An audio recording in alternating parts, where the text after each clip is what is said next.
నమస్తే అండి. Welcome to Dharani talkies. ఏంటి పిల్లలు అసలు ఇంట్లో మీ మాట వినట్లేదా?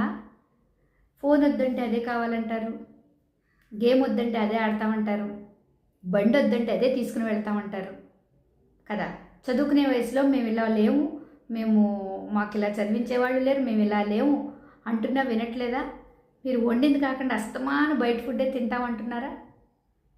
నేను ఇప్పుడు కాకపోతే ఎప్పుడు తింటాను, నేను నా ఫ్రెండ్స్ తిరుగుతున్నారు, నేను తిరుగుతాను అంటూ ఉన్నారా? అందరింట్లోనూ జరిగేదే కదా. మనకి ఇది ఎందుకంత బాధ అనిపిస్తోంది? ఎందుకంటే మనం ఇప్పుడున్న పిల్లల తల్లిదండ్రులు పెరిగిన సమాజంలో పరోపకారార్థం ఇదని శరీరం అంటే నువ్వు నీ కోసం కాకుండా పరుల కోసం కూడా బ్రతకాలి అని చెప్పిన సమాజంలోంచి వచ్చాం మనం. అస్తమాను ఇంట్లో ఉమ్మడి కుటుంబం ఉండేది, 10 మంది ఉండేది. నాన్నగారు తిన్నాక తిను, అన్నయ్య తిన్నాక తిను, వాడికి ఏది ఇష్టమో అడుగు, ఇలా ప్రతిదీ నా అనుకున్నప్పుడల్లా మన వెనకాల నువ్వు ఒక్కడివే కాదు ఇంకా చాలామంది ఉన్నారన్న పరిస్థితి ఉండేది. దానివల్ల నెమ్మదిగా ఒక వయసు వచ్చేసరికి నేను అంటే నేను ఒక్కడనే కాదు, నాతో ఉన్న వీళ్ళందరి ఇష్టాలు కూడాను అని పిల్లలకు అర్థమయ్యి కొంచెం పెద్దవాళ్ళు అయ్యేవాళ్ళు. దాంతోపాటుగా ఇంట్లో పెద్దవాళ్ళు ఉంటే శివ చక్రవర్తి కథ, అలాగే రంతిదేవుని కథ, పావురాన్ని కాపాడడం కోసం మన తొడ శరీరం మాంసం ముక్కను కోసి ఇచ్చిన శివ చక్రవర్తి కథ, ఇలాంటి కథలు చెప్పే పెద్దవాళ్ళు ఉండేవారు.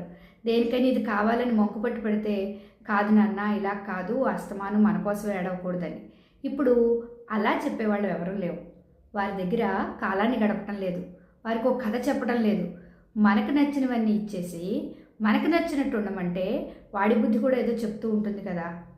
మీరు తనకి నచ్చినవన్నీ ఇవ్వటంతో పాటుగా ఇలాంటి కథలు చెప్పే అలవాటు చేయండి. ఈ కథ చివరి ఏం జరుగుతుంది? దేవతలు ప్రత్యక్షం అవుతారు, చక్కగా వీళ్ళకి ఏది కావాలో అది ఇస్తూ ఉంటారు. నీ మంచితనానికి మెచ్చాను, నీ నిజాయితీకి మెచ్చాను, నీ దాన గుణానికి మెచ్చాను అని కదా. అలాగే ఆ మెచ్చడంలోని తృప్తి, పక్కవారికి సహాయం చేయటంలో ఉన్న ఆనందం, ఇలాంటివి ఇప్పుడు పరిస్థితి లేదు కదా. ఇంట్లో అంతమంది ఉండట్లేదు, వీళ్ళు సహాయం చేద్దామన్నా ఎవరూ లేరు పక్క స్నేహితులు తప్ప.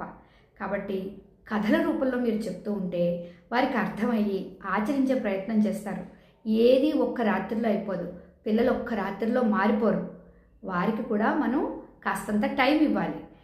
భోజనం రోజు ఎలా పెడుతున్నారో అలాగే ఒక కథ చెప్పే ఏర్పాటు చేయండి. ఏదో ఒక నీతి కథ. నెమ్మదిగా వాటి ప్రభావం పిల్లల మనసు మీద పడుతుందండి. టీచర్లను చెప్తే వినట్లేదా పిల్లలు? పాఠాలు చదవట్లేదా? అలాగే అది కూడా వింటారు. చెప్పే ప్రయత్నం చేయండి. ఆందోళన చెంద